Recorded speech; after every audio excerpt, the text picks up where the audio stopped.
नमस्कार, मैं doctor RP Sonkar, associate professor मनोविज्ञान विभाग, वसंत कन्या महाविद्यालय, काशी हिंदू विश्वविद्यालय। एक बार फिर आप सभी सम्मानित अभिभावकों और प्रिय विद्यार्थियों का हार्दिक स्वागत और अभिनंदन करता हूं।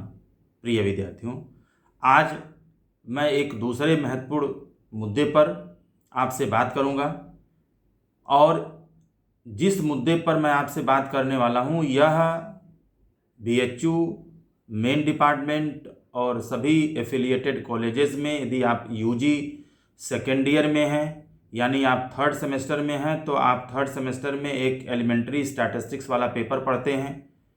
इसमें भी आपको यह टॉपिक आपके सिलेबस में दिया हुआ है। और यदि आप पीजी के स्टूडेंट हैं और पीजी फर्स्ट ईयर में आप हैं यानी एमए एमएससी फर्स्ट ईयर में हैं, फर्स्ट सेमेस्टर में हैं, तो भी आपको रिसर्च मेथडोलॉजी वाले पेपर में यह टॉपिक निश्चित रूप से पढ़ना होगा। जी हाँ, मैं बात कर रहा हूँ वेरिएबल की, यानी जिसको हिंदी में हम चर बोलते हैं।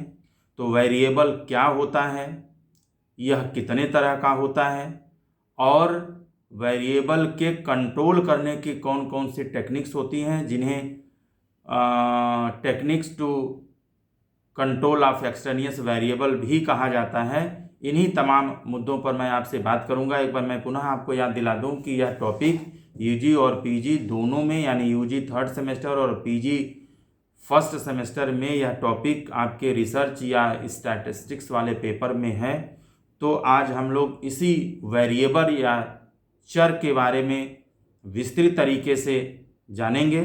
इसके अलावा यदि आप अन्य विश्वविद्यालय या महाविद्यालय में भी पढ़ते हैं तो निश्चित रूप में आपके यूजी और पीजी में स्टैटिस्टिक्स एंड रिसर्च मेथडोलॉजी वाले पेपर में भी यह वेरिएबल निश्चित रूप से आपको मिलेगा। प्रिय विद्यार्थियों, अगर मैं वेरिएबल के बारे में बताऊं तो वेरिएबल, जिसको हिंदी में चर बोला जाता है, यह किसी भी व्यक्ति या किसी भी वस्तु या किसी भी घटना के मापे जाने वाली विशेषताओं को ही चर या वेरिएबल कहा जाता है। यानी कोई भी व्यक्ति की विशेषता हो या घटना की विशेषता हो या वस्तु की विशेषता हो, अगर उसका मापन करना संभव है तो निश्चित रूप से वह एक वेरिएबल का एग्जाम्पल होगा, उदाहरण होगा। यानी आप इसको इस तरीके से समझिए कि जब भी हम किसी व्यक्ति की विशेषता की बात करते हैं तो यहाँ पर व्यक्ति की बहुत सारी विशेषताएं हो सकती हैं। उन विशेषताओं में से हम अपने उद्देश्य के आधार पर किसी एक विशेषता के मापने की बात करते हैं जो हमारे काम की चीज़ होती है। मान लीजिए अगर हम व्यक्ति के लंबाई की बात करें तो लंबाई व्यक्ति की एक विशेषता है। वेट की बात करें तो किसी भी व्यक्ति का जो वेट है, जो वजन है, वह उसकी एक विशेषता है। इसी तरीके से किसी भी वस्तु की लंबाई, चौड़ाई, मोटाई, ऊंचाई, ये सब क्या है? विशेषता है। तो जिन विशेषताओं का मापन किया जा सके, यह बात अलग है कि हम व्यक्ति के कई अलग अलग विशेषताएं होती हैं। कुछ फिजिकल कैरेक्टरिस्टिक्स होती हैं तो कुछ साइकोलॉजिकल कैरेक्टरिस्टिक्स होती हैं। अगर हम व्यक्ति के एंजाइटी का मापन करें, उसके स्ट्रेस का मापन करें, उसके इमोशनल इंटेलिजेंस का मापन करें, उसके मॉरल जजमेंट का मापन हम करें, ठीक है, उसके डिप्रेशन का मापन करें, उसके बिहेवियर का मापन करें, तो यह कुछ ऐसी चीज़ें हैं जो साइकोलॉजिकल कैरेक्टरिस्टिक्स के अंतर्गत आता है। लेकिन कैरेक्टरिस्टिक्स चाहे साइकोलॉजिकल हो चाहे फिजिकल हो, यानी शारीरिक लक्षण हो, विशेषता हो, या मनोवैज्ञानिक लक्षण या विशेषता हो, जिन विशेषताओं का मापन हम कर सकते हों, उन सभी विशेषताओं को ही चर या वेरिएबल कहा जाता है। अब वास्तव में आप यह जानना चाह रहे होंगे कि स्टैटिस्टिक्स में या रिसर्च मेथडोलॉजी में या रिसर्च के पेपर में वेरिएबल पढ़ने की आवश्यकता क्यों हुई। देखिए, जब भी आप रिसर्च का पेपर पढ़ते हैं या स्टैटिस्टिक्स का पेपर पढ़ते हैं, निश्चित रूप से यहाँ पर कोई न कोई एक विशेषता होती है जिसके मापन के बारे में आपको समझना होता है। या आप कोई रिसर्च के बारे में पढ़ रहे हैं तो जब भी कोई रिसर्च किया जाता है, उस रिसर्च में कोई न कोई एक ऐसी प्रॉब्लम होती है जिस पर काम करना होता है, जिस पर आधारित रिसर्च करने की आवश्यकता होती है, और वह प्रॉब्लम किसी न किसी वेरिएबल के रूप में ही होता है। ठीक है, जैसे मान लीजिए थोड़ी देर के लिए कि आप बुद्धि का प्रभाव सीखने की क्षमता पर देख रहे हैं, यानी बुद्धि, इंटेलिजेंस किस तरह से लर्निंग को, अधिगम को प्रभावित करता है। क्या बुद्धि का ज़्यादा या कम होना, आईक्यू का ज़्यादा या कम होना किसी भी बच्चे के सीखने की क्षमता को कम या ज़्यादा कर सकता है।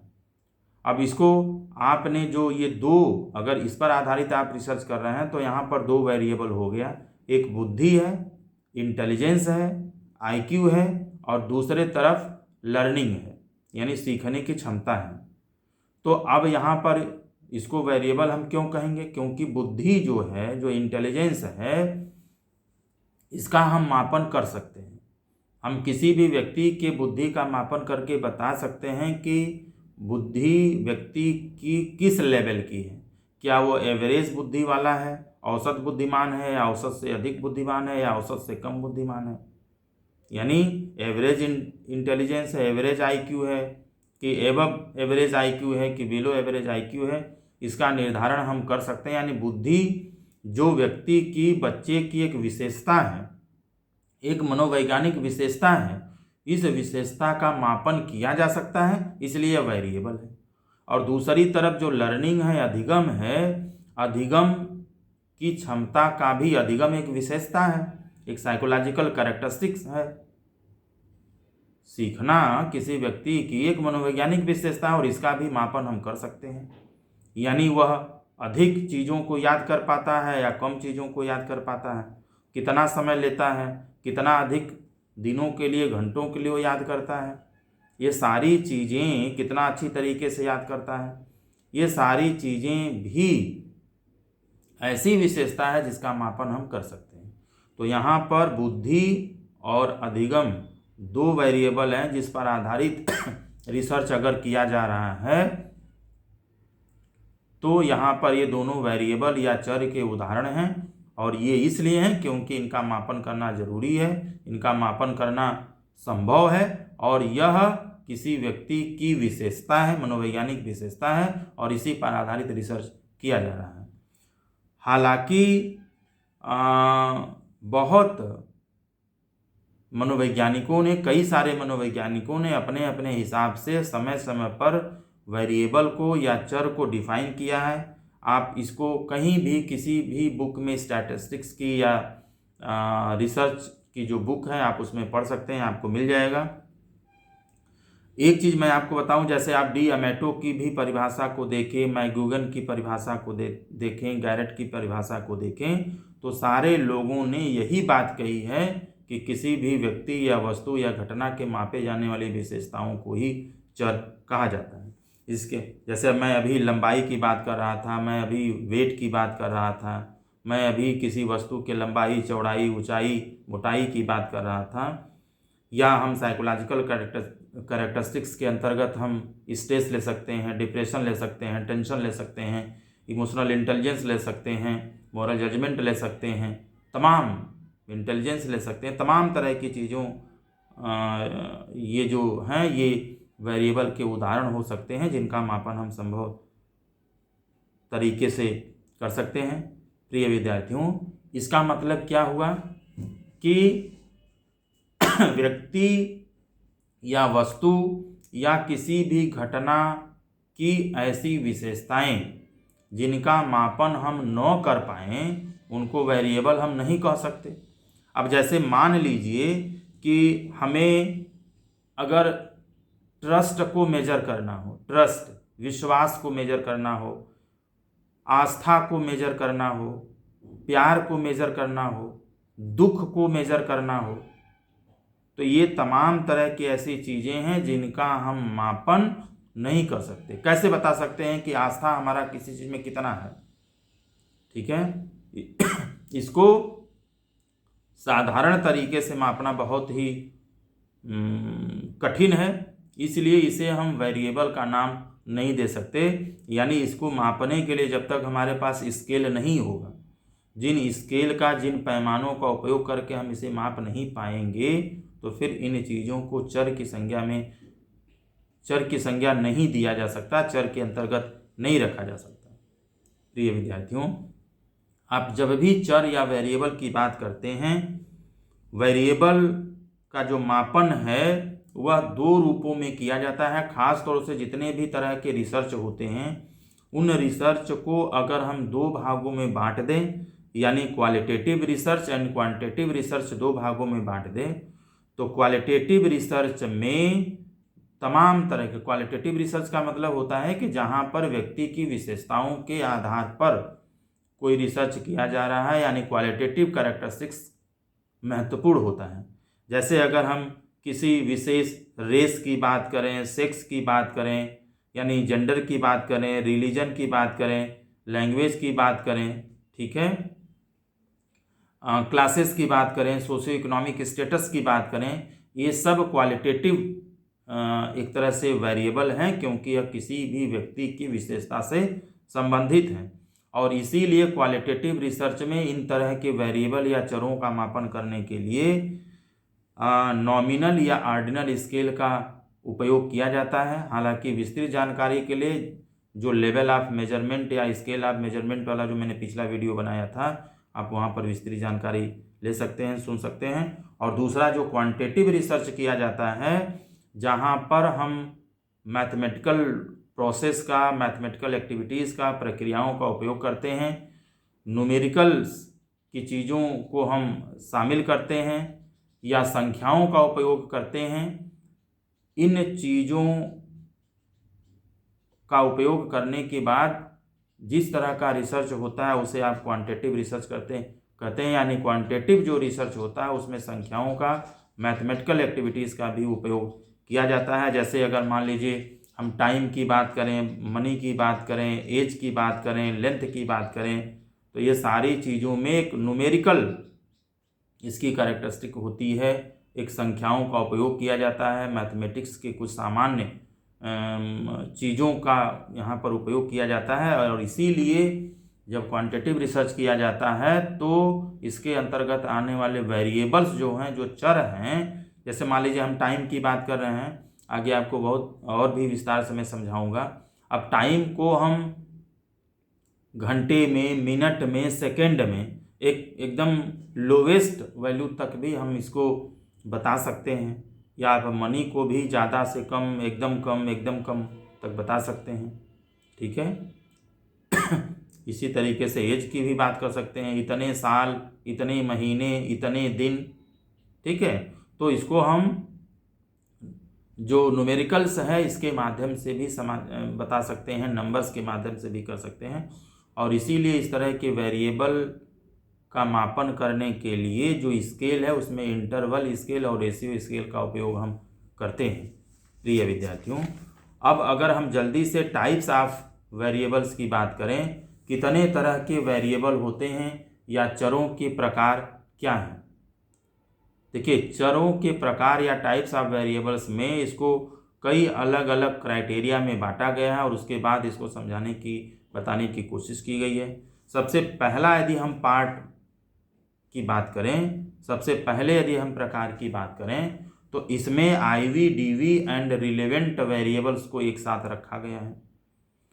यानी आईवी, डीवी यानी रिलेवेंट या एक्सट्रेनियस वेरिएबल के नाम से भी इसको जाना जाता है। तो ये क्या होता है? आईवी मतलब इंडिपेंडेंट वेरिएबल यानी स्वतंत्र चर, डीवी यानी डिपेंडेंट वेरिएबल यानी आश्रित चर, और रिलेवेंट या एक्सट्रेनियस जो वेरिएबल होते हैं ये संगत चर के नाम से इन्हें जाना जाता है। तो ये क्या होता है?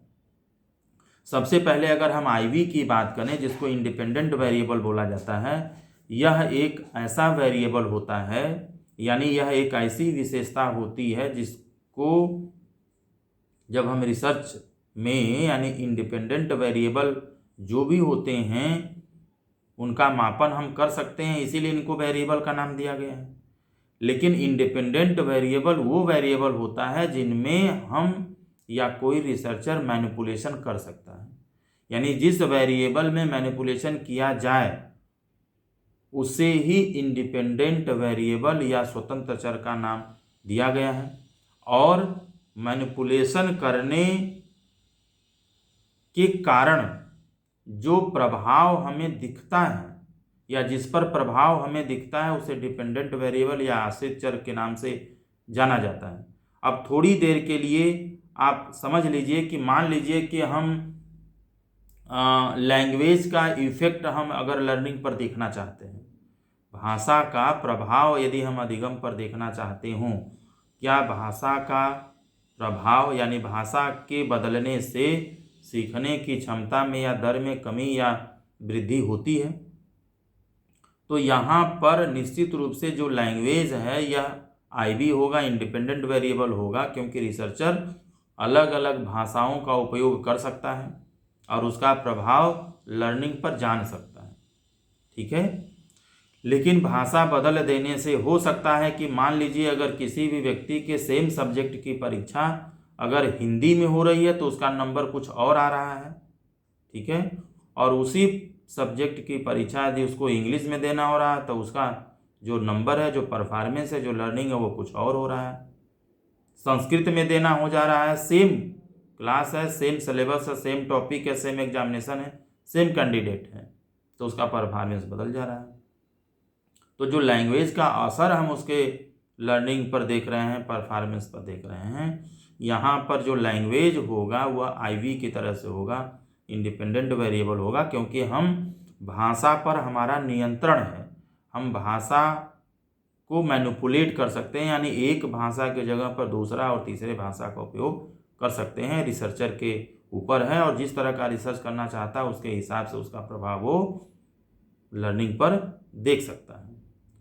अब विद्वानों ने आईवी को या इंडिपेंडेंट वेरिएबल को दो भागों में बांटा है और इसमें पहला इसको कहा है कि इंडिपेंडेंट वेरिएबल टाइप ई और टाइप एस दो तरीके से होता है, दो तरह का होता है। और टाइप ई वेरिएबल वो वेरिएबल होता है जिसमें हम मैनिपुलेशन डायरेक्ट करते हैं, यानी जब इंडिपेंडेंट वेरिएबल में मैनिपुलेशन हम डायरेक्ट करें तो इसे टाइप ई इंडिपेंडेंट वेरिएबल कहा जाता है।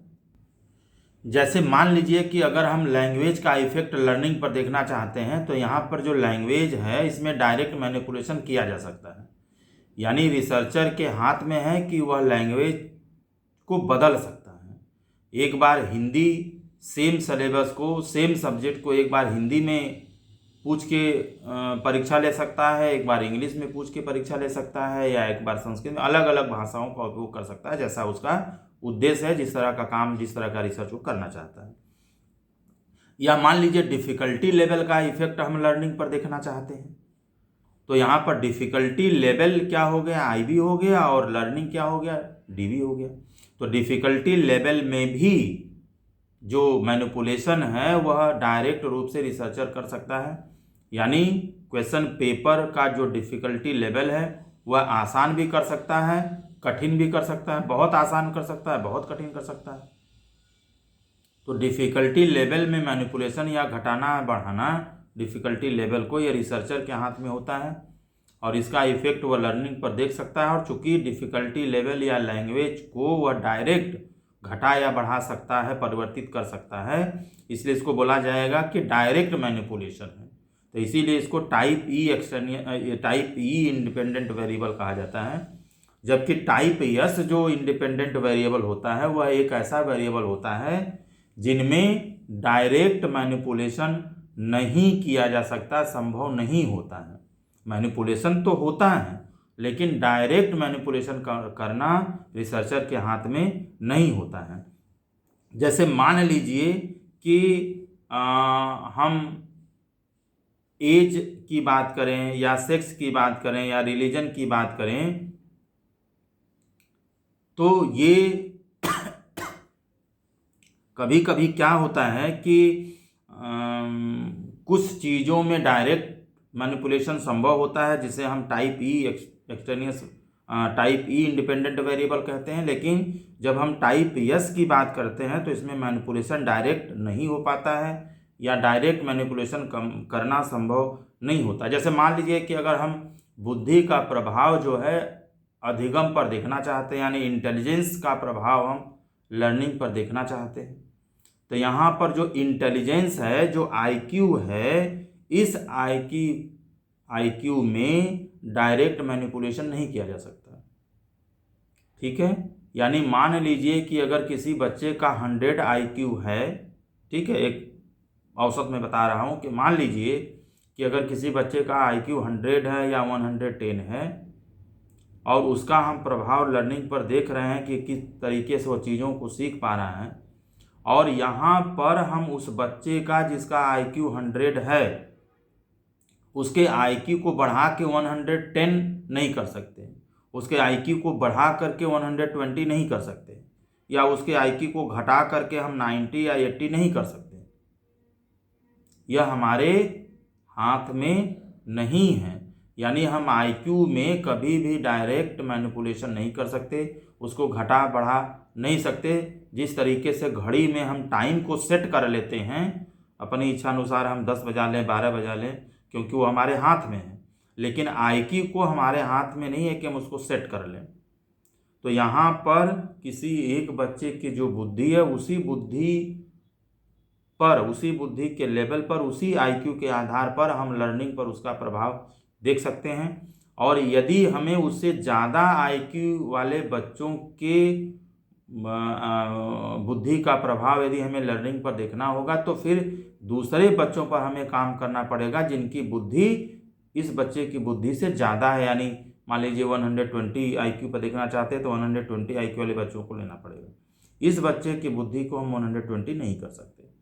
बात समझ में आई कि टाइप यस जो इंडिपेंडेंट वेरिएबल ऐसा वेरिएबल होता है जिनमें हम मैनिपुलेशन तो करते हैं, लेकिन डायरेक्ट मैनिपुलेशन करना रिसर्चर के हाथ में नहीं होता है। तो ये बात हमने कही, आपको बताई आईवी के बारे में, इंडिपेंडेंट वेरिएबल और उसके 2 टाइप। बात यदि डिपेंडेंट वेरिएबल की करें, हमने IV, DV and extraneous variable की बात की, रिलेवेंट वेरिएबल की बात पहले मैं आपसे कर रहा हूँ, पहले प्रकार में कर रहा हूँ। तो आईवी की बात हो गई। अब डीवी की बात करें तो डिपेंडेंट वेरिएबल या आश्रित चर एक ऐसा चर होता है जिसके ऊपर या जिस पर इंडिपेंडेंट वेरिएबल या आईवी में किए गए मैनिपुलेशन का हम इफेक्ट या असर या प्रभाव देखते हैं। अब जैसे मान लीजिए कि जो उदाहरण हमने आपको बताया ऊपर, कि मान लीजिए अगर हम बुद्धि का प्रभाव देखना चाहते हैं लर्निंग पर, ठीक है, इंटेलिजेंस का प्रभाव देखना चाहते हैं लर्निंग पर, या हम डिफ़िकल्टी लेवल का प्रभाव देखना चाहते हैं लर्निंग पर, या हम लैंग्वेज का प्रभाव देखना चाहते हैं लर्निंग पर, तो यहाँ पर चाहे आईक्यू हो, चाहे डिफ़िकल्टी लेवल हो, चाहे लैंग्वेज हो, ये सभी के सभी किसके उदाहरण हैं? इंडिपेंडेंट वेरिएबल के उदाहरण हैं, क्योंकि इसमें मैनिपुलेशन किया जा सकता है। लेकिन इन तीनों में जिसके ऊपर हम प्रभाव देख रहे हैं वो एक ही चीज़ है, क्या है? लर्निंग है, अधिगम है, सीखने की क्षमता है। तो ये अधिगम जो है, ये सीखने की जो क्षमता है, चूँकि इसी पर प्रभाव पड़ रहा है, क्या आईक्यू बढ़ाने घटाने से अधिगम को प्रभावित कर सकता है? क्या लैंग्वेज के बदलने से सीखने की क्षमता बदल सकती है? क्या डिफ़िकल्टी लेवल के बढ़ाने घटाने से अधिगम का जो दर है, क्षमता है, वह घट बढ़ सकता है? तो चूंकि प्रभाव जिस पर पड़ रहा है वह सिर्फ और सिर्फ आईवी में किए गए मैनिपुलेशन के कारण हो रहा है, इसीलिए इसको डिपेंडेंट वेरिएबल कहते हैं, आश्रित चर कहते हैं, क्योंकि यह पूरी तरीके से आश्रित होता है किस पर? आईवी में किए जाने वाले मैनिपुलेशन पर। ठीक है, अधिगम पूरी तरीके से क्या यह आश्रित है कि आईक्यू के घटने बढ़ने पर वह ज़्यादा या कम होगा? डिफ़िकल्टी लेवल के घटाने बढ़ाने से सीखने की क्षमता भी कम ज़्यादा हो जाएगी, लैंग्वेज के बदलने से सीखने की क्षमता भी ज़्यादा और कम होगी।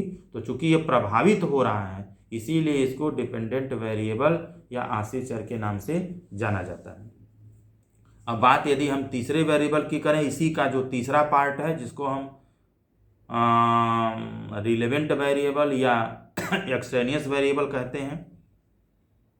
अब रिलेवेंट या एक्सटेनियस वेरिएबल क्या होता है, अगर इसको आप समझें तो यह एक ऐसा वेरिएबल होता है जो आईवी की तरह ही होता है, यानी इंडिपेंडेंट वेरिएबल की तरह ही होता है, यानी यह इंडिपेंडेंट वेरिएबल की तरह ही डिपेंडेंट वेरिएबल को प्रभावित करता है, कर सकता है, जिसको रिसर्चर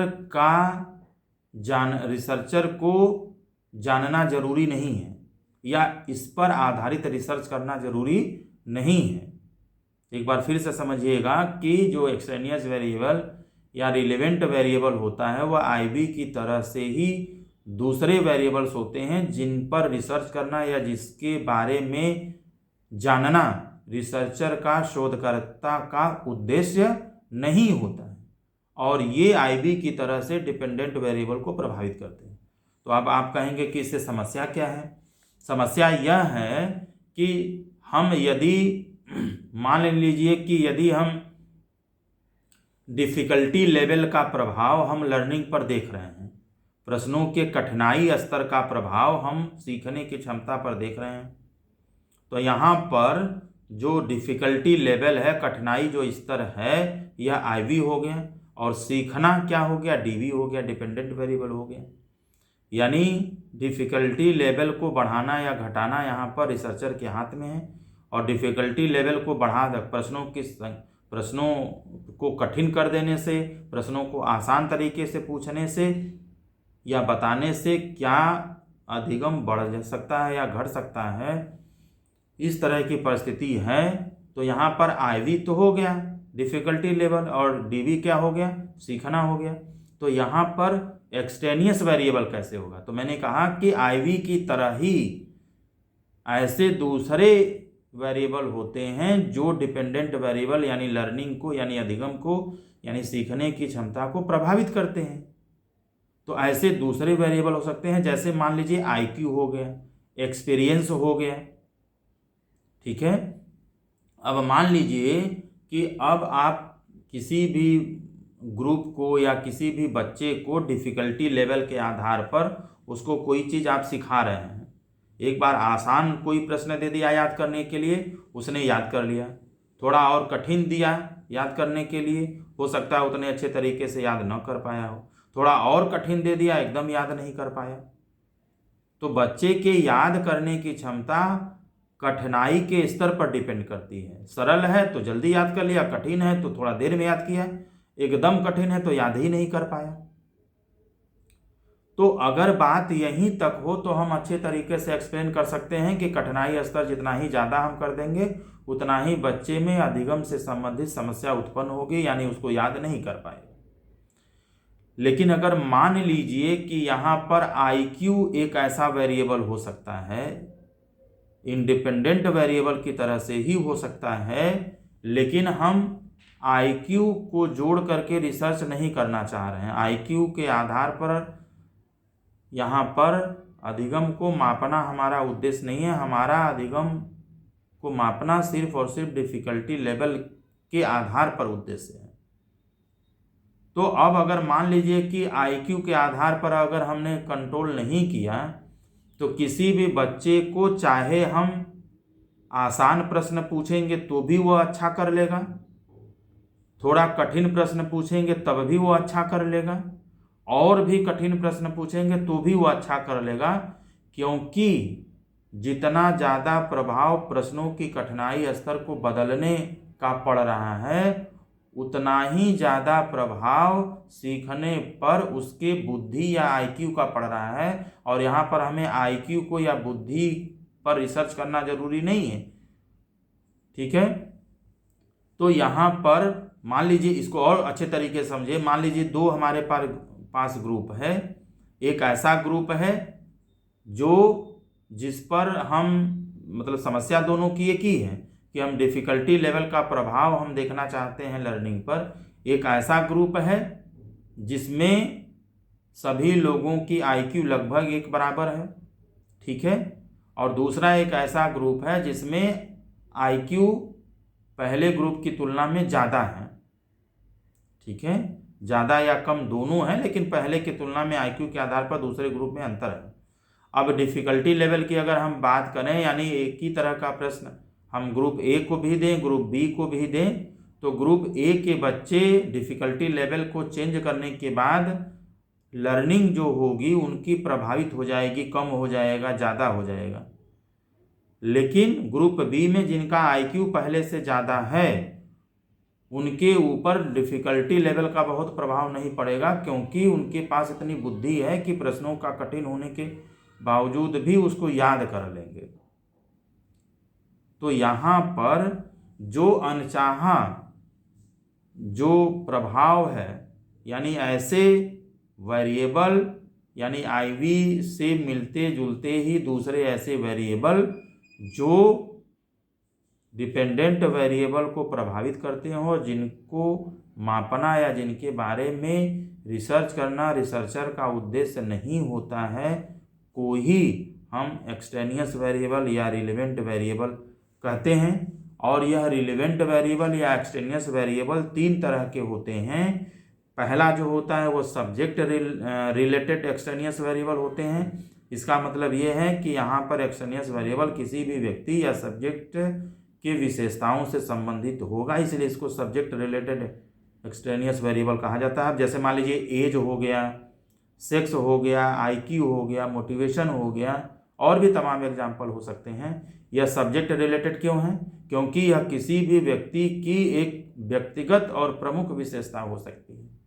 जैसे एज क्या है? हर व्यक्ति की अपनी विशेषता है, ठीक है। सेक्स हो गया यानी जेंडर हो गया, आईक्यू हो गया, यह ऐसे एक्सटेनियस वेरिएबल के एग्जाम्पल हैं जो कई सारे रिसर्च के दौरान डिपेंडेंट वेरिएबल को प्रभावित कर सकते हैं, जो व्यक्ति की व्यक्तिगत विशेषताओं के रूप में होते हैं। और दूसरा जो होता है वह सिचुएशन रिलेटेड एक्सटेनियस वेरिएबल होते हैं, जो व्यक्ति की विशेषताओं से जुड़े हुए नहीं होते हैं, बल्कि सिचुएशन से रिलेटेड एक्सटेनियस वेरिएबल होते हैं, जो डिपेंडेंट वेरिएबल को प्रभावित करते हैं। यानी यहाँ पर डिपेंडेंट वेरिएबल को प्रभावित करने वाले एक्सटेनियस वेरिएबल सिचुएशन से जुड़े हुए होते हैं, सिचुएशंस के रूप में होते हैं।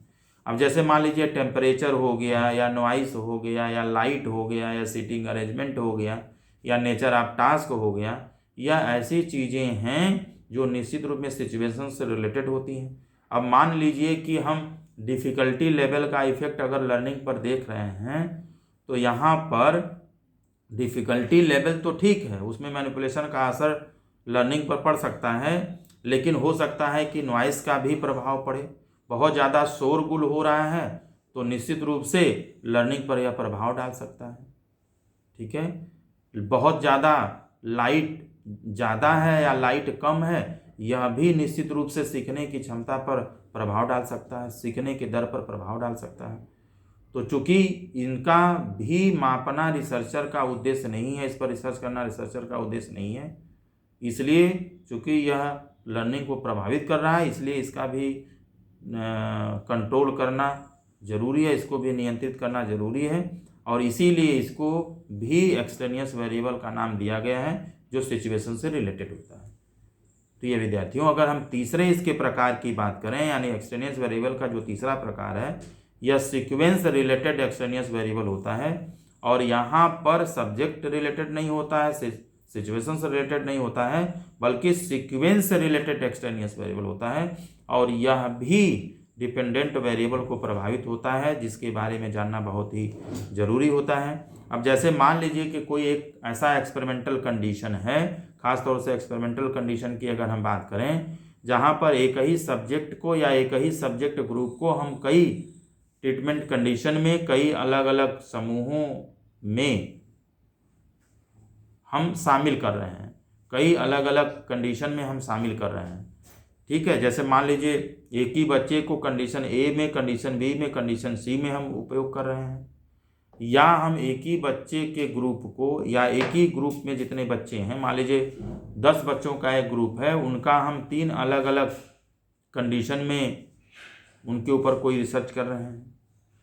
तो यहाँ पर चूंकि एक ही सब्जेक्ट या एक ही ग्रुप में एक ही सब्जेक्ट या एक ही ग्रुप में कई सब्जेक्ट को बार बार हम रिपीट कर रहे हैं, तो यहाँ पर इफेक्ट ऑफ प्रैक्टिस या इफेक्ट ऑफ फटीग का जो असर है वह अधिगम पर हो सकता है।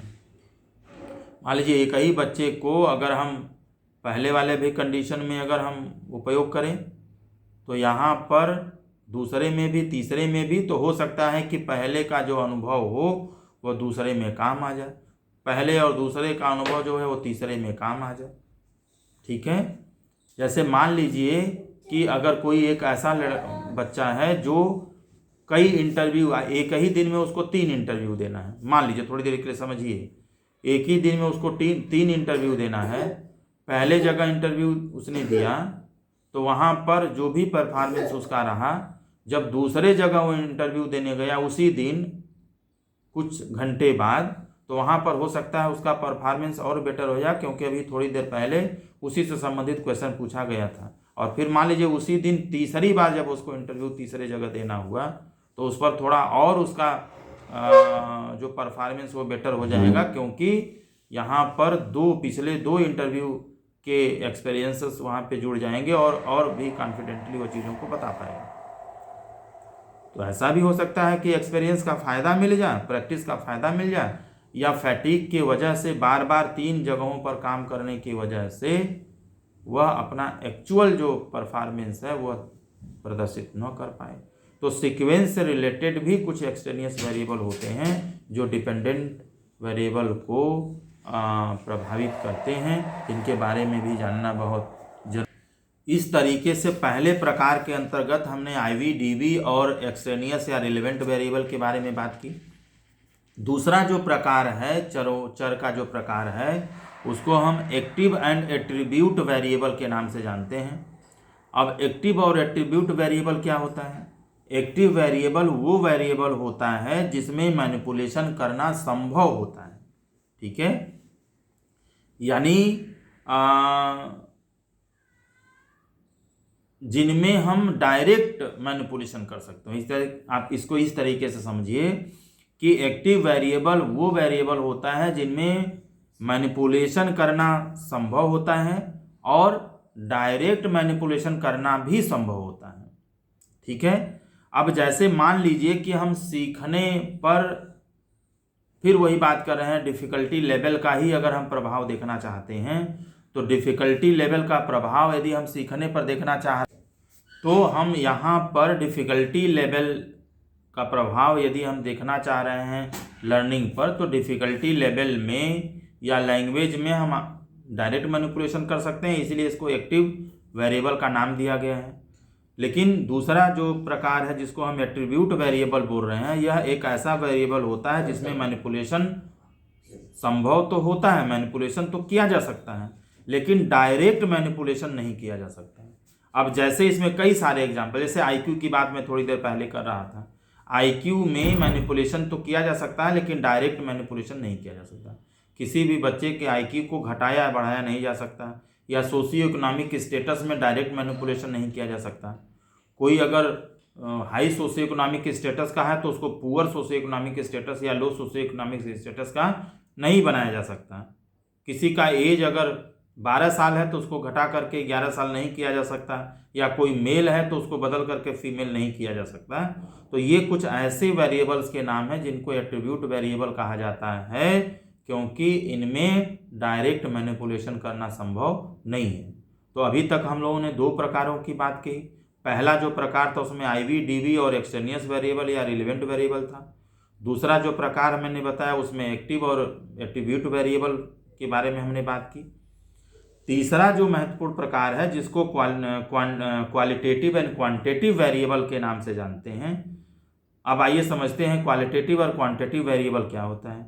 क्वालिटेटिव वेरिएबल वो वेरिएबल होते हैं जो किसी भी व्यक्ति या वस्तु की विशेषता के आधार पर होता है, जिसको हम जेंडर कह सकते हैं, क्लास कह सकते हैं, कैटेगरी कह सकते हैं, सोशियो इकोनॉमिक स्टेटस कह सकते हैं। ये क्या है? यह क्वालिटेटिव वेरिएबल के उदाहरण हैं, क्योंकि यह किसी व्यक्ति की व्यक्तिगत विशेषता होती है।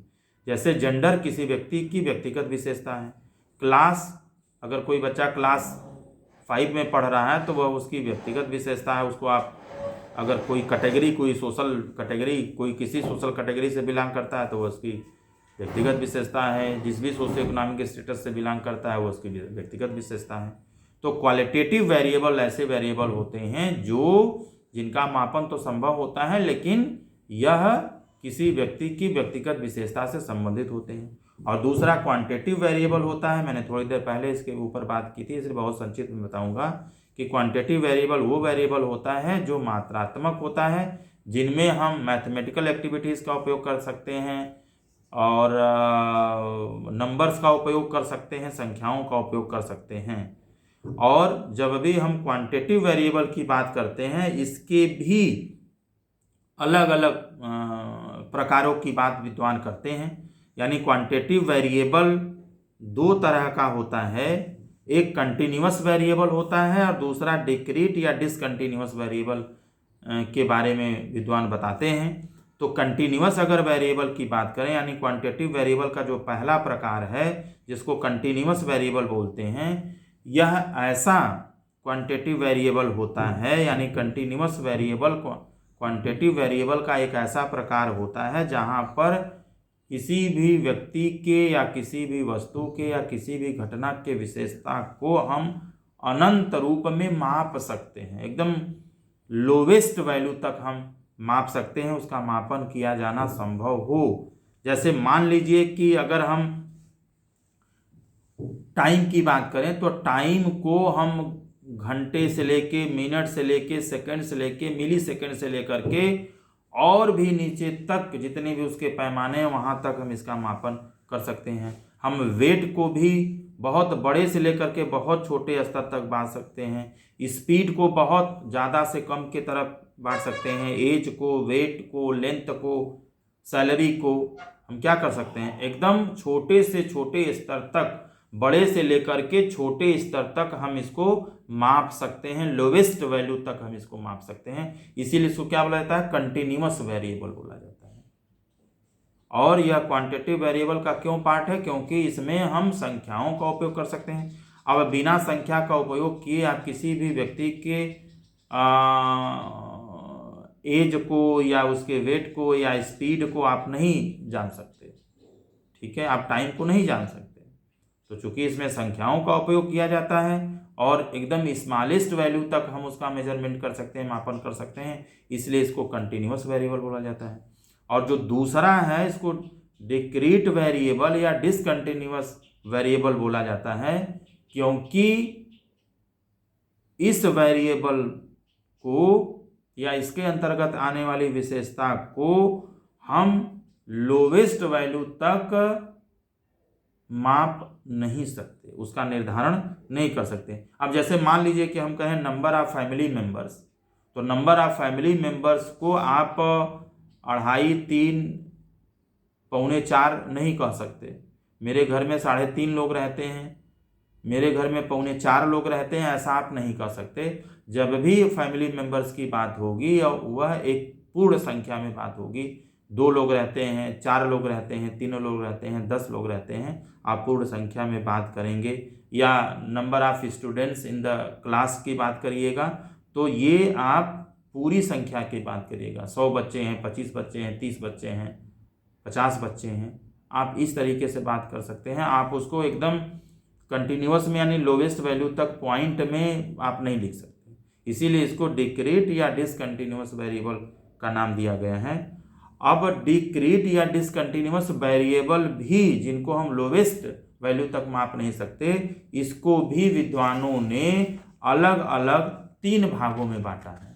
और इसमें जो पहला भाग है डिक्रीट या डिसकंटिन्यूअस वेरिएबल का, उसको डाइकोटोमस वेरिएबल बोलते हैं। और डाइकोटोमस वेरिएबल का मतलब द्विविभाजित चर होता है, यानी यहाँ पर हम व्यक्ति के विशेषताओं को 2 भागों में बांट सकते हैं। जैसे मान लीजिए अगर हम जेंडर की बात करें तो जेंडर को हम मेल और फीमेल 2 भागों में बांट सकते हैं। बात हम अगर किसी बच्चे के अटेंडेंस की करें तो 2 भागों में बांट सकते हैं, प्रेजेंट या एब्सेंट। बात अगर किसी के हम नौकरी की करें, ठीक है, तो एम्प्लॉयड एंड अनएम्प्लॉयड कंडीशन हम कह सकते हैं, जॉब के आधार पर 2 भागों में बांट सकते हैं।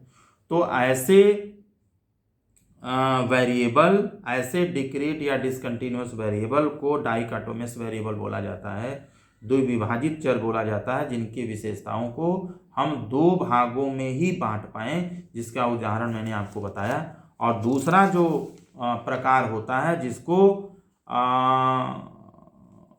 कैटेगरी वेरिएबल बोला जाता है या ट्राइकोटोमस वेरिएबल के नाम से जाना जाता है, जहां पर हम व्यक्ति के या वस्तु की विशेषता को तीन भागों में बांट सकते हैं।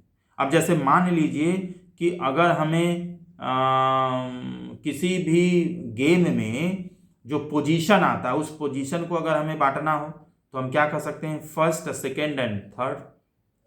ठीक है, फर्स्ट, सेकेंड एंड थर्ड हो सकता है। या हायर एजुकेशन में हम टीचर के स्टेटस को मापना चाहें, टीचर के लेवल को अगर मापना चाहें तो assistant professor, associate professor, professor, तीन लेवल हो गए। तो इसी तरीके से फर्स्ट, सेकेंड, थर्ड या असिस्टेंट, एसोसिएट, प्रोफेसर, ये तीन, जब हम किसी विशेषता को तीन अलग अलग स्तरों पर मापन करें तो इसे हम ट्राइकोटोमस का नाम दे सकते हैं, क्योंकि तीन स्तरों पर इसका हम मापन कर रहे हैं। और तीसरा जो प्रकार है क्वांटिटेटिव वेरिएबल का, उसको हम मल्टीपल वेरिएबल कहते हैं। और मल्टीपल वेरिएबल का मतलब ये है कि जब हम किसी व्यक्ति के विशेषताओं को तीन से ज़्यादा लेवल पर माप सकें, बांट सकें, तो इसे निश्चित रूप में मोर देन 3 कंडीशंस अगर हो जाए, लेवल्स हो जाए, तो इसको हम मल्टीपल वेरिएबल बोलते हैं। जैसे मान लीजिए कि अगर हम व्यक्ति के ब्लड ग्रुप की बात करें तो ब्लड ग्रुप क्या है, ए हो सकता है, ए बी हो सकता है, बी हो सकता है, वो हो सकता है। यानी ए बी और वो, ये 4 ब्लड ग्रुप के जो अलग अलग लेवल्स हैं, यह मल्टीपल वेरिएबल का उदाहरण हो सकता है।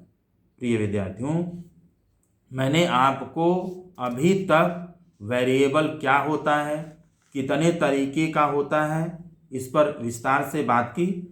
अब जल्दी से हम लोग बात करते हैं कंट्रोल ऑफ एक्सटेनियस वेरिएबल। और आपके सिलेबस में कंट्रोल ऑफ वेरिएबल करके भी लिखा हो सकता है। और जब हम कंट्रोल ऑफ वेरिएबल की बात करते हैं तो निश्चित रूप से कंट्रोल ऑफ एक्सटेनियस वेरिएबल की बात करते हैं।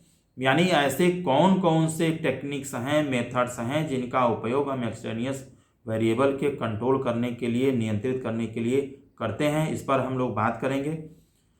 थोड़ा सा मैं आपको याद दिला दूं कि एक्सटेनियस वेरिएबल क्या होता है और इसको कंट्रोल करने की आवश्यकता क्यों होती है। अभी थोड़ी देर पहले मैं आपसे बात कर रहा था कि एक्सटेनियस जो वेरिएबल होते हैं वह आईवी या इंडिपेंडेंट वेरिएबल की तरह से ही होते हैं, जो डिपेंडेंट वेरिएबल को प्रभावित करते हैं और जिनको मापना या जिन पर रिसर्च करना रिसर्चर का टारगेट या लक्ष्य या उद्देश्य नहीं होता है। तो चूंकि हम यह बिल्कुल 100% कह पाएँ कि डिपेंडेंट वेरिएबल पर जो प्रभाव है सिर्फ और सिर्फ इंडिपेंडेंट वेरिएबल में किए गए मैनिपुलेशन के कारण ही है, इसके लिए हमें एक्सटेनियस वेरिएबल को कंट्रोल करना पड़ेगा। अब जैसे मान लीजिए कि हम एक उदाहरण लेकर के चल रहे हैं। मान लीजिए कि डिफ़िकल्टी लेवल का हम लर्निंग पर प्रभाव देखना चाह रहे हैं। एक ही उदाहरण के माध्यम से मैं आपको सारे अलग अलग जो टेक्निक्स है वो समझाने की कोशिश करूंगा, जिससे आप समझ जाएं। तो एक्सटेनियस वेरिएबल में मान लीजिए हम एक ऐसा रिसर्च कर रहे हैं जहां पर डिफ़िकल्टी लेवल का हम प्रभाव लर्निंग पर देखना चाह रहे हैं। तो डिफ़िकल्टी जो लेवल है, ठीक है, यह आईवी हो गया और लर्निंग क्या हो गया, डीवी हो गया। और यहाँ डीवी यानी लर्निंग को प्रभावित करने वाले जो कारक हैं वह डिफ़िकल्टी लेवल के अलावा भी हो सकते हैं, जैसे आईक्यू हो गया। ठीक है, अब आईक्यू के कारण भी व्यक्ति के सीखने की क्षमता प्रभावित हो सकती है। तो यहाँ पर हमें क्या करना होगा, ये जो आईक्यू है डिफ़िकल्टी लेवल की तरह से, चूंकि इस पर हम रिसर्च कर नहीं रहे हैं, तो आईक्यू को हमें क्या करना पड़ेगा, कंट्रोल करना पड़ेगा, नियंत्रित करना पड़ेगा, जिससे हम पूर्ण रूप से यह कह पाएँ कि लर्निंग सिर्फ और सिर्फ डिफ़िकल्टी लेवल के घटाने और बढ़ाने के कारण ही परिवर्तित हुआ। ठीक है, तो इसीलिए इसको कंट्रोल ऑफ एक्सट्रेनियस वेरिएबल कहते हैं, और एक्सट्रेनियस वेरिएबल को कंट्रोल करना बहुत ही ज़रूरी होता है। कई सारे अलग अलग विद्वानों ने एक्सट्रेनियस वेरिएबल को कंट्रोल करने की कई अलग अलग टेक्निक्स बताई है, जिनमें से हम लोग एक एक करके सारे के बारे में जानेंगे। सबसे पहला अगर हम बात करें तो एलिमिनेशन टेक्निक की बात की गई है, जिसको विलोपन विधि या प्रविधि बोला जाता है। अब एलिमिनेशन टेक्निक क्या होती है? एलिमिनेशन टेक्निक का मतलब यह है कि जब हम रिसर्च के दौरान एक्सट्रेनियस वेरिएबल को क्या कर पाएँ, एलिमिनेट कर पाएँ, उसको बाहर निकाल पाएँ। अगर हमें एक्सपेरिमेंट के दौरान या किसी रिसर्च के दौरान ऐसे वेरिएबल्स की पहचान हमने कर लिया जो एक्सट्रेनियस वेरिएबल की तरह से हैं, अनचाहे वेरिएबल की तरह से हैं, जिनको मापना हमारा उद्देश्य नहीं है, निश्चित रूप से यह डिपेंडेंट वेरिएबल को प्रभावित करते हैं, तो हम यह देखने की कोशिश करेंगे कि क्या इन वेरिएबल को एलिमिनेट किया जा सकता है। अगर एलिमिनेट किया जा सकता है तो निश्चित रूप से हमें इनको बाहर निकाल देना चाहिए। जैसे मान लीजिए कि अगर हम डिफ़िकल्टी लेवल का प्रभाव अगर हम लर्निंग पर देखना चाह रहे हैं तो निश्चित रूप से साउंड एक ऐसा चीज़ हो सकता है, लाइट हो सकता है, सीटिंग अरेंजमेंट हो सकता है, यह कुछ ऐसी चीज़ें हो सकती हैं जो डिफ़िकल्टी लेवल के अलावा भी सीखने की क्षमता को प्रभावित कर सकती हैं। तो निश्चित रूप से हमें साउंड के आधार पर, लाइट्स के आधार पर, सीटिंग अरेंजमेंट के आधार पर चीज़ों को सुधार लेना होगा, जिससे इनका प्रभाव लर्निंग पर न पड़ सके, सिर्फ और सिर्फ डिफ़िकल्टी लेवल का प्रभाव। तो इन चीज़ों को निकालने की टेक्निक ही क्या है? Elimination technique. अगर दूसरा हम महत्वपूर्ण टेक्निक की बात करें तो इसको कंस्टेंसी इन सिचुएशन या कंस्टेंसी टेक्निक भी बोलते हैं, जिसको हिंदी में स्थिरता की विधि भी कहते हैं। यह एक ऐसी कंडीशन होती है जहां पर हम यदि एक्सट्रेनियस वेरिएबल को जान गए, पहचान गए, तो हम इसको बाहर निकालने के लिए अगर एलिमिनेशन टेक्निक का उपयोग कर रहे हैं और करना संभव नहीं हो पा रहा है, तो निश्चित रूप से हम कंस्टेंसी जो विधि है, जो स्थिरता की जो विधि है, इसका उपयोग कर सकते हैं। और निश्चित रूप से हमें इसका उपयोग करके एक्सट्रेनियस वेरिएबल को कंट्रोल करना है। अब जैसे थोड़ी देर के लिए मान लीजिए कि हम बुद्धि का प्रभाव सीखने की क्षमता पर देखना चाहते हैं, तो यहाँ पर बुद्धि का प्रभाव सीखने की क्षमता पर देखना अगर हम चाह रहे हैं तो हमें यह देखना पड़ेगा कि क्या बुद्धि के अलावा भी कुछ ऐसे वेरिएबल हो सकते हैं, कारक हो सकते हैं जो सीखने की क्षमता को प्रभावित कर सकते हैं, और यदि हैं तो हमें निश्चित रूप से इन कारकों को क्या करना पड़ेगा। अगर एलिमिनेट कर पाएँ तो ठीक है, नहीं तो हमें कांस्टेंट रख करके इसके प्रभाव को ख़त्म करना पड़ेगा। अब जैसे मान लीजिए कि हम बुद्धि का प्रभाव अधिगम पर देखना चाह रहे हैं, तो यहाँ पर साउंड हो गया, लाइट हो गया, ठीक है, डिफ़िकल्टी लेवल हो गया, लैंग्वेज हो गया, फ़ैन का आवाज़ हो गया, तमाम तरह की जो चीज़ें हैं यह निश्चित रूप से लर्निंग की क्षमता को प्रभावित कर सकते हैं। तो चूँकि अगर कई बार ऐसा होता है कि हम इन्हें एलिमिनेट नहीं कर पाते हैं, तो लेकिन इनको नियंत्रित भी करना जरूरी है, कंट्रोल भी करना जरूरी है, तो फिर हमारे सामने कंस्टेंसी जो मेथड है वो एक ऑप्शन के रूप में आता है। अब जैसे थोड़ी देर के लिए मान लीजिए कि हम बुद्धि का प्रभाव अधिगम की क्षमता पर देख रहे हैं, और मान लीजिए दो अलग अलग क्लासरूम है, एक क्लासरूम में जो बच्चे बैठे हैं, दूसरे क्लासरूम में बच्चे बैठे हैं, इन दोनों ग्रुप में जो बच्चों की बुद्धि है उसका प्रभाव हम देखना चाह रहे हैं अधिगम पर। मान लीजिए कि पहले क्लास में जो बच्चे बैठे हैं उसमें जो फ़ैन लगा है, और दूसरे क्लास में जो बच्चे बैठे हैं उसमें एसी लगा हुआ है, ठीक है।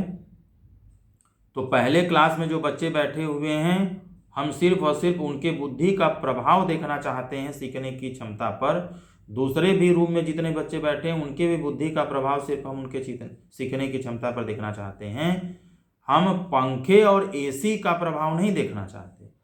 तो मान लीजिए कि गर्मी का समय है और पहले वाले ग्रुप में पंखा चल रहा है और दूसरे वाले में एसी चल रहा है, तो हो सकता है कि दूसरे वाले ग्रुप के बच्चों का परफॉर्मेंस अच्छा हो जाए, लर्निंग अच्छा होगा क्योंकि वहाँ पर गर्मी नहीं लग रही थी, और पहले वाले का खराब हो जाए क्योंकि बहुत गर्मी लग रही थी, पंखा काम नहीं कर रहा था।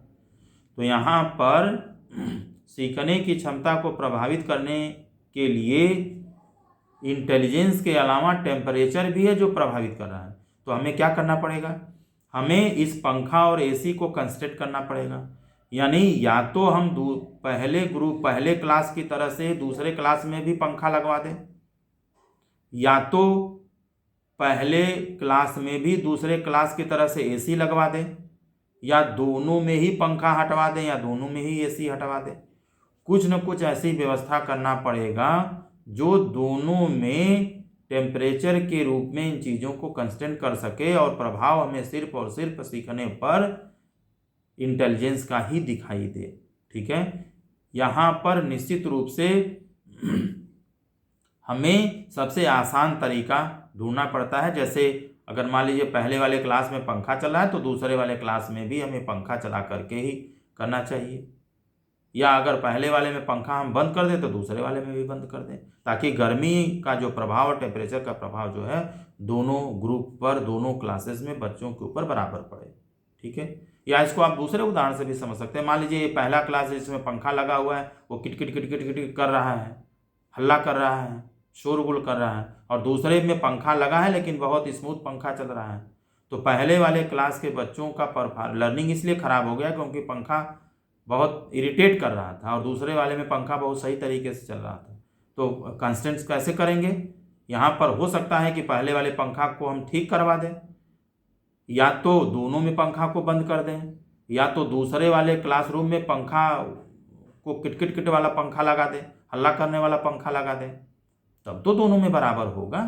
तो ये तमाम तरह की सिचुएशंस होती हैं जहाँ पर हम कंस्टेंट करके सिचुएशन में एक्सट्रेनियस वेरिएबल को कंट्रोल कर पाते हैं। यानी आप ये ध्यान दीजिएगा कि यहाँ पर हम सिचुएशंस में कंडीशंस को कंस्टेंट करके एक्सट्रेनियस वेरिएबल के प्रभाव को कम करते हैं, जिससे सिर्फ और सिर्फ हमें IV का प्रभाव ही DV पर दिखाई दे, जिसको हम माप सकें। अब तीसरा जो प्रकार विद्वानों ने बताया उसको रैंडमाइजेशन टेक्निक का नाम दिया है। रैंडमाइजेशन टेक्निक भी एक ऐसी टेक्निक होती है जिसके माध्यम से हम होने वाली तमाम तरह की त्रुटियों या गलतियों की संभावना को कम कर देते हैं।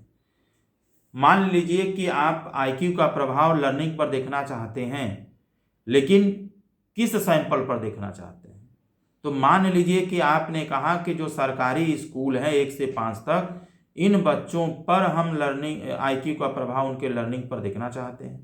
तो अब यहाँ पर आपको बताना पड़ेगा, क्योंकि कहाँ पर देखना चाहते हैं। मान लीजिए आप बनारस में देखना चाहते हैं, तो आप जो है रैंडमली बनारस में अगर मान लीजिए कि 8 अलग अलग ब्लॉक हैं, तो इन 8 ब्लॉक में से आपको रैंडमली, अगर मान लीजिए 2 ब्लॉक में आप काम करना चाहते हैं तो रैंडमली आपको 2 ब्लॉक का सिलेक्शन करना पड़ेगा।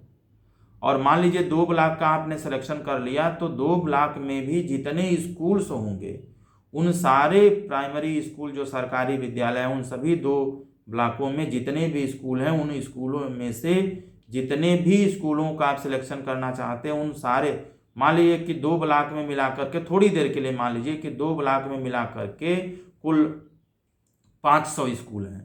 ठीक है, तो इन 500 स्कूलों में से अगर मान लीजिए 100 स्कूल आप लेना चाहते हैं, तो इन 100 स्कूलों का भी रैंडमली आपको लेना पड़ेगा। यानी इन 500 स्कूलों में से रैंडमली किसी भी स्कूल को आप ले सकते हैं, अपनी इच्छा अनुसार नहीं ले सकते हैं। और मान लीजिए 100 स्कूल आपने लिया, तो 100 स्कूल में से जितने बच्चे हैं, ठीक है, मान लीजिए कि अगर एक स्कूल में 200 बच्चे हैं, तो 100 स्कूल में जितने बच्चे हुए, ठीक है, उन बच्चों की संख्या को भी आपको रैंडमली लेना है। ठीक है, और उसमें से जितने ऊपर आप रिसर्च करना चाहते हैं, उन बच्चों का भी सिलेक्शन आपको रैंडमली करना है। ठीक है, उन बच्चों को अलग अलग ग्रुप में बांट करके आप एक्सपेरिमेंट करना चाहते हैं, देखना चाहते हैं, तो उनका भी जो असाइनमेंट होगा, जो असाइन करना होगा, जो आवंटन होगा, वो भी रैंडमली होगा। तो रैंडमाइजेशन जो टेक्निक होती है, इसमें कई तरह के हम हेड टेल विधि का उपयोग कर सकते हैं, हम ऑड इवन टेक्निक का यूज कर सकते हैं, अल्फ़ाबेट का यूज कर सकते हैं, ठीक है। और भी तमाम चीज़ें हो सकती हैं जिनका हम लॉटरी सिस्टम का उपयोग कर सकते हैं, ठीक है। तमाम तरह के चीज़ों का उपयोग करके, रैंडमाइजेशन टेक्निक का उपयोग करके एक्सटेनियस वेरिएबल जैसी चीज़ें अगर हैं तो उनका समाधान कर सकते हैं, उनको नियंत्रित कर सकते हैं, क्योंकि ऐसा माना जाता है कि रैंडमाइजेशन टेक्निक के आधार पर अगर सैंपल में किसी भी तरह के एक्सटेनियस वेरिएबल होने का या किसी विशेष तरह का प्रभाव अगर है आईवी के अलावा, तो उन चीज़ों को रैंडमाइजेशन के डिफरेंट लेवल का उपयोग करते हुए, हर जगह रैंडमाइजेशन का उपयोग कर देने से जो चीज़ें रहती हैं वो ख़त्म तो नहीं होती हैं, लेकिन उनका इक्वल डिस्ट्रीब्यूशन सभी ग्रुप में हो जाता है, जिससे उसका प्रभाव सारे लोगों पर एक बराबर रूप से पड़ सकता है। तो रैंडमाइजेशन टेक्निक का हम उपयोग करते हैं। अगर हम अगले मेथड की बात करें तो बैलेंसिंग टेक्निक का भी उपयोग ज़्यादातर एक्सटेनियस वेरिएबल के कंट्रोल करने में किया जाता है। और अगर हम बैलेंसिंग टेक्निक की बात करें तो बैलेंसिंग टेक्निक एक्सटेनियस वेरिएबल के कंट्रोल करने की एक ऐसी टेक्निक होती है जहां पर यदि और तरह की टेक्निक का उपयोग हम नहीं कर पा रहे हैं तो बैलेंसिंग टेक्निक के बारे में हम सोच सकते हैं। और बैलेंसिंग टेक्निक में जो चीज़ें एक ग्रुप में हैं, सेम वही चीज़ें दूसरे ग्रुप में भी होने की बात हम करते हैं। यानी मान लीजिए ग्रुप ए में अगर कोई, जैसे वही बुद्धि का प्रभाव ही यदि हम अधिगम पर देखना चाहते हैं और पहले ग्रुप में 10 बच्चे हैं, दूसरे ग्रुप में 10 बच्चे हैं, तो इन 10 बच्चों के आईक्यू का प्रभाव अधिगम पर देखना चाहते हैं और दूसरे ग्रुप में जो 10 बच्चे उनके आईक्यू का प्रभाव हम उनके अधिगम पर देखना चाहते हैं। तो यहाँ पर अगर कुछ एक्सटेनियस वेरिएबल है तो उनको हम बैलेंस भी कर सकते हैं, और इसीलिए इस बैलेंसिंग टेक्निक के अंतर्गत आने वाले जो एक्सटेनियस वेरिएबल हैं उनको दो भागों में बांटा गया, जिसको नॉट आइडेंटिफाइड कंडीशन बोलते हैं और आइडेंटिफाइड कंडीशन बोलते हैं। और नॉट आइडेंटिफाइड कंडीशन का मतलब ये है जहाँ पर जो एक्सटेनियस वेरिएबल है उनकी पहचान हम नहीं कर पाते हैं, जबकि आइडेंटिफाइड कंडीशन वो कंडीशन होती है जहाँ पर हम एक्सटेनियस वेरिएबल की पहचान कर पाते हैं। तो बात चाहे नॉट आइडेंटिफाइड कंडीशन की हो चाहे आइडेंटिफाइड कंडीशन की हो, यदि हमें मालूम चल गया कि कोई ऐसा एक्सटेनियस वेरिएबल है जो निश्चित रूप से अधिगम को प्रभावित कर रहा है, तो हमें इस एक्सटेनियस वेरिएबल को दोनों ग्रुपों में क्या करना पड़ेगा, बैलेंस करना पड़ेगा। अब एक उदाहरण से जैसे समझिए कि मान लीजिए, फिर मैं वही उदाहरण ले रहा हूँ कि हम आईक्यू का या बुद्धि का प्रभाव देखना चाहते हैं सीखने पर, तो यहाँ पर क्या होगा, मान लीजिए पहले ग्रुप में 10 बच्चे हैं, दूसरे ग्रुप में 10 बच्चे हैं, और हम दोनों ग्रुप में आईक्यू का प्रभाव उनके सीखने की क्षमता पर देखना चाहते हैं। तो यहाँ पर हो सकता है कि ग्रुप फर्स्ट में पहले क्लास में जितने बच्चे बैठे हुए हैं उसमें 5 लड़के हैं, 5 लड़कियां हैं, और दूसरे वाले ग्रुप में सिर्फ और सिर्फ लड़के ही हैं। तो हमें यह देखना पड़ेगा कि क्या जो जेंडर है, इस जेंडर का प्रभाव भी आईक्यू के अलावा भी अधिगम पर पड़ सकता है, और अगर ऐसा संभव है तो हमें क्या करना पड़ेगा, हमें जेंडर को दोनों ग्रुप में बैलेंस करना पड़ेगा। मान लीजिए कि पहले में 5 लड़के और 5 लड़कियां हैं, तो दूसरे ग्रुप में भी हमें जेंडर के आधार पर बैलेंस करके 5 लड़कों और 5 लड़कियों को लेना पड़ेगा, जिससे जेंडर का जो प्रभाव है वो दोनों ग्रुप पर बराबर हो सके। ठीक है, जो जेंडर का प्रभाव पहले वाले ग्रुप में पड़ रहा है वही जेंडर का प्रभाव दूसरे वाले ग्रुप में पड़ रहा है, क्योंकि 5 लड़के 5 लड़कियां पहले वाले ग्रुप में है, 5 लड़के और 5 लड़कियां दूसरे ग्रुप में भी हैं, तो जेंडर क्या हो गया, बैलेंस हो गया, या बैलेंस हो गया। और इस कंडीशन में आप सिर्फ और सिर्फ यही परिणाम पाते हैं कि आईक्यू के आधार पर जो लर्निंग है वह किस तरीके से प्रभावित होता है, जेंडर को आपने बैलेंस कर दिया। या जैसे मान लीजिए कि आप दूसरा कोई मान लीजिए खेल ले लीजिए, ठीक है। जैसे मान लीजिए कि आप फुटबॉल की 2 टीमें हैं और फुटबॉल की एक टीम में आधे लड़के हैं आधे लड़कियां हैं और फुटबॉल के दूसरे टीम में सिर्फ लड़कियां ही हैं, ठीक है। तो पहले वाले ग्रुप में चूंकि लड़के और लड़कियां दोनों खेल रहे हैं, दूसरे वाले ग्रुप में सिर्फ लड़कियां खेल रही हैं, तो दूसरे ग्रुप का हारना इस बात पर भी डिपेंड कर सकता है, इस बात से भी प्रभावित हो सकता है कि क्या पहले ग्रुप में जो लड़कियों के साथ हमने आधे लड़कों को रख दिया था, कहीं इसके वजह से तो दूसरी टीम जो लड़कियों की थी वो हार नहीं गई। और अगर हार गई तो हमें अगर बैलेंस करना हो तो जितने लड़की और लड़कों को पहले फुटबॉल की पहले टीम में हमने रखा था, दूसरे टीम में भी हमें उतना ही लड़के और लड़कों को रखना पड़ेगा, जिससे खेलने पर जेंडर का प्रभाव बराबर हो सके, बैलेंस हो सके। ऐसे तमाम उदाहरण हो सकते हैं जिनके आधार पर आप चीज़ों को समझ सकते हैं। अब अगर बात हम अगले टेक्निक की करें तो काउंटर बैलेंसिंग की भी बात की जाती है। कई सारे विद्वानों ने काउंटर बैलेंसिंग की भी बात की है। यानी जब हमारा काम एलिमिनेशन से नहीं चल पाए, कंसिस्टेंसी से नहीं चल पाए, रैंडमाइजेशन तो जरूरी है के साथ साथ बैलेंसिंग से भी न चल पाए, तो हमें काउंटर बैलेंसिंग की ज़रूरत होती है, या कई बार हम काउंटर बैलेंसिंग को महत्वपूर्ण मान करके एक्सट्रेनियस वेरिएबल को कंट्रोल करने के लिए इसका उपयोग करते हैं। अब काउंटर बैलेंसिंग क्या होता है? काउंटर बैलेंसिंग को प्रति संतुलन के नाम से जाना जाता है और एक्सट्रेनियस वेरिएबल के कंट्रोल करने की यह एक ऐसी विधि होती है, महत्वपूर्ण विधि होती है, जहां पर कई लेवल्स में हम एक्सट्रेनियस वेरिएबल के पढ़ने वाले प्रभाव को नियंत्रित करने की कोशिश करते हैं। अब जैसे मान लीजिए थोड़ी देर के लिए आप समझिए कि हम बुद्धि का ही प्रभाव अधिगम पर देखना चाहते हैं। मैं उदाहरणों को नहीं बदल रहा हूं क्योंकि फिर आप थोड़ा सा डेविएट हो जाएंगे। आप एक ही उदाहरणों को लेकर समझिए कि मान लीजिए कि हम बुद्धि का प्रभाव बच्चों के अधिगम क्षमता पर देखना चाहते हैं और मान लीजिए हमने 3 ग्रुप ले लिया, पहला ग्रुप, दूसरा ग्रुप, तीसरा ग्रुप, और यहाँ पर हम बुद्धि का प्रभाव तो देखना ही चाह रहे हैं, लेकिन इसके साथ ही साथ मान लीजिए कि हम टीचिंग टेक्निक का प्रभाव भी अधिगम पर देखना चाहते हैं। या इसको थोड़ा आप चेंज कर लीजिए कि मान लीजिए हम टीचिंग टेक्निक का जो प्रभाव है वह बच्चों के अधिगम क्षमता, तो इस कंडीशन में जो टीचिंग टेक्निक है जिसका प्रभाव हम अधिगम की क्षमता पर देखना चाह रहे हैं, इसके रूप में मान लीजिए हमने 3 टीचिंग टेक्निक ले लिया। यानी पढ़ाने की जो अलग अलग विधियां हैं वह क्या बच्चों के सीखने की क्षमता को प्रभावित करती हैं, यानी घटा और बढ़ा सकती हैं। तो मान लीजिए पढ़ाने की 3 विधियों का हमने उपयोग किया। मान लीजिए कि हम लेक्चर मेथड से पढ़ा रहे हैं, पावर पॉइंट मेथड से पढ़ा रहे हैं, डिस्कशन मेथड से पढ़ा रहे हैं, ठीक है।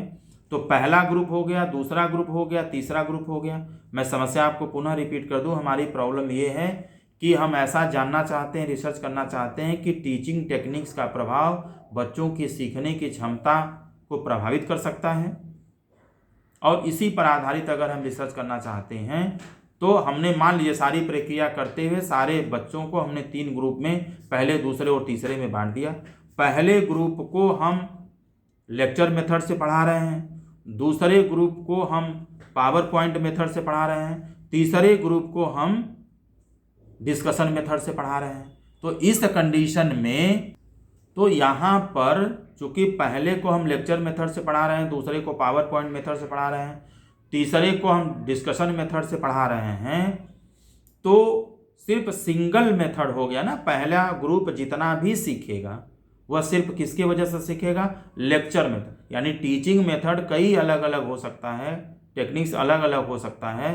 पहले वाले ग्रुप में जो सीखने की क्षमता है वह सिर्फ और सिर्फ लेक्चर मेथड के कारण हम जान सकते हैं, दूसरे को सिर्फ हम पावर पॉइंट मेथड के आधार पर जान सकते हैं, तीसरे ग्रुप की अधिगम की क्षमता को हम सिर्फ और सिर्फ डिस्कशन मेथड के आधार पर जान सकते हैं, ठीक है। लेकिन ऐसा भी हो सकता है कि चूंकि पहला वाला ग्रुप है वो लेक्चर मेथड के आधार पर जो चीज़ें समझ रहा है, क्या वह डिस्कशन और पावर पॉइंट मेथड का उपयोग इनके ऊपर किया जाए तो अधिगम की क्षमता कुछ और हो सकती है? क्या तीसरे वाले ग्रुप को, जिसको सिर्फ हम डिस्कशन मेथड से पढ़ा रहे हैं, इसको क्या हम लेक्चर और पावर पॉइंट मेथड से पढ़ाएं तो इसके सीखने की क्षमता कुछ प्रभावित हो सकती है, बदल सकती है। तो इसी चीज़ों को ध्यान में देते हुए हमें ये कोशिश करना है कि हम सारे ग्रुप को, ग्रुप पहला, ग्रुप दूसरा, ग्रुप तीसरा, तीनों को हम तीनों मेथड से अलग अलग कंडीशन में पढ़ाएं और उसके बाद हम फिर जाकर के टीचिंग टेक्निक्स का इफेक्ट हम उनके लर्निंग पर देखें तो यह ज़्यादा रिलायबल रिजल्ट होगा, क्योंकि अलग अलग लैंग्वेज, अलग अलग टीचिंग टेक्निक्स का प्रभाव जो पढ़ना है यह तमाम तरह के एक्सटेनियस वेरिएबल को काउंटर कर देता है, ख़त्म कर देता है, प्रभाव को बराबर कर देता है। ठीक है, इसीलिए पहले ग्रुप को अगर हम लेक्चर मेथड से पढ़ा रहे हैं तो दूसरे ग्रुप को हम क्या पावर पॉइंट से पढ़ा रहे हैं और तीसरे ग्रुप को हम डिस्कशन से पढ़ा रहे हैं। तो सेकेंड वाला जब कंडीशन लाएंगे तो सेकेंड वाले कंडीशन में अब पहले ग्रुप को हम पावर पॉइंट से पढ़ाएंगे, दूसरे ग्रुप को डिस्कशन मेथड से पढ़ाएंगे और तीसरे ग्रुप को लेक्चर मेथड से पढ़ाएंगे। और तीसरे कंडीशन में पहले ग्रुप को हम डिस्कशन मेथड से पढ़ाएंगे, दूसरे ग्रुप को हम लेक्चर मेथड से पढ़ाएंगे और तीसरे ग्रुप को हम पावर पॉइंट मेथड से पढ़ाएंगे। इस तरीके से सारे ग्रुप को, यानी पहले ग्रुप को हम LPD, दूसरे ग्रुप को PDL और तीसरे ग्रुप को DLP, यानी विधियों का उपयोग आगे पीछे हमने किया, लेकिन तीनों मेथड से हमने तीनों ग्रुप को तीन अलग अलग कंडीशन में हमने पढ़ाया। अब जाकर के हम लोग पूरे विश्वास के साथ यह कह सकते हैं कि तीनों विधियों का उपयोग जो भी पढ़ना है वह सारे बच्चों पर एक समान पड़ा है और अब जो भी प्रभाव उनके लर्निंग पर पड़ रहा है, सीखने पर पड़ रहा है, वह सिर्फ और सिर्फ टीचिंग टेक्निक का ही पड़ रहा है, क्योंकि बहुत सारे जो एक्सटेनियस वेरिएबल हो सकते हैं उन चीज़ों को हम लोगों ने नियंत्रित कर दिया। प्रिय विद्यार्थियों, इसीलिए इस तरह के जो एग्जाम्पल हैं वो 1 वे एनोवा में ज़्यादा यूज किया जाता है, क्योंकि 3 रैंडमाइज ग्रुप डिज़ाइन का उपयोग हम लोगों ने यहाँ पर किया है, या मोर देन 3 रैंडमाइज ग्रुप भी हो सकते हैं जहाँ पर समस्या और कुछ दूसरे तरीके का हम ले सकते हैं, या टीचिंग टेक्निक्स की संख्या को हम बढ़ा सकते हैं। लेकिन मेन चीज़ यही है जिसको हम काउंटर बैलेंसिंग कहते हैं। एक महत्वपूर्ण मैं टेक्निक के बारे में ज़रूर आपसे बात करूँगा। जब हमें ऐसा लगता है कि हम एलिमिनेशन या कॉन्स्टेंसी या रैंडमाइजेशन या बैलेंसिंग या काउंटर बैलेंसिंग से संभव नहीं हो पा रहा है एक्सटेनियस वेरिएबल को कंट्रोल करना, हमारे पास कोई रास्ता नहीं, तो उस कंडीशन में एक हम विशेष कंट्रोलिंग टेक्निक का यूज करते हैं जिसको हम बोलते हैं convert extraneous variable into independent variable, जहां पर हम EV को ही, एक्सटेनियस वेरिएबल को ही हम किस में चेंज कर देते हैं, एक्सटेनियस वेरिएबल को ही हम IV में चेंज कर देते हैं। ठीक है, अब जैसे मान लीजिए कि हम जो भी रिसर्च करना चाह रहे हैं, मान लीजिए हम फिर वही उदाहरण ले रहे हैं कि अगर हम बुद्धि का अधिगम पर प्रभाव देखना चाह रहे हैं तो निश्चित रूप से यहाँ पर बुद्धि का जो अलग अलग IQ लेवल का प्रभाव बच्चे के अधिगम पर पड़ता है या नहीं पड़ता है, इसको हम जानना चाह रहे हों। लेकिन मान लीजिए कि बुद्धि के साथ साथ टेम्परेचर यानी लाइट, ठीक है, यानी हम जब भी बच्चों को पढ़ा रहे हैं, मान लीजिए 2 ग्रुप है, 2 ग्रुप में हम बच्चों को पढ़ा रहे हैं, या 2 ग्रुप में बच्चों के IQ का असर हम देख रहे हैं उनके सीखने पर। ठीक है, यहाँ पर बुद्धि के अलावा लाइट एक ऐसी चीज़ हो सकती है जो बहुत कम होना या बहुत ज़्यादा होने की वजह से भी पढ़ने की क्षमता प्रभावित ये कर सकता है। तो बुद्धि के अलावा लाइट एक दूसरा महत्वपूर्ण कारक हो गया। तो अब यहाँ पर जब हमारे सामने यानी लाइट ऐसी लगी हुई है जो हम उसमें कुछ नहीं कर सकते, ठीक है, जैसे मान लीजिए कभी कभी आप यूनिवर्सिटी में या रेलवे स्टेशन पर या कहीं और जगह पर लाइट जो होती है वो फिक्स होती है, आप उसमें कोई चेंज नहीं कर सकते अपने हिसाब से, ठीक है ना। तो मान लीजिए कोई ऐसी कंडीशन है जहाँ पर हम लाइट को चेंज नहीं कर सकते, कम है तो कम ही रहेगा, ज़्यादा है तो ज़्यादा ही रहेगा। तो यहाँ पर चूंकि हम एक्सट्रेनियस वेरिएबल में कुछ भी कर नहीं सकते, कुछ भी करना संभव नहीं है, तो हमारा जो प्रॉब्लम है वह ही बदल जाएगा, हम अपने प्रॉब्लम को ही बदल देंगे। और प्रॉब्लम में क्या हो जाएगा कि जो एक्सट्रेनियस वेरिएबल डिपेंडेंट वेरिएबल को प्रभावित कर रहा था, अब हमें उस एक्सट्रेनियस वेरिएबल को कंट्रोल करने की ज़रूरत नहीं है। अब हम उस एक्सट्रेनियस वेरिएबल को इंडिपेंडेंट वेरिएबल में कन्वर्ट करके रिसर्च का एक पार्ट बना लेंगे, एक हिस्सा बना लेंगे, और हमारा उद्देश्य अब एक्सट्रेनियस वेरिएबल के आधार पर भी रिसर्च करना होगा। अब इस हिसाब से जो हम बुद्धि का प्रभाव देख रहे थे अधिगम क्षमता पर, अब हम बुद्धि के साथ साथ टेम्परेचर या लाइट मतलब टेम्परेचर, ठीक है, या लाइट का मतलब आप इसमें टेम्परेचर भी ले सकते हैं, लाइट भी ले सकते हैं, तो लाइट का एक लेवल होगा। तो यहाँ पर अब आपका जो रिसर्च प्रॉब्लम है वो चेंज हो जाएगा। क्या हो जाएगा?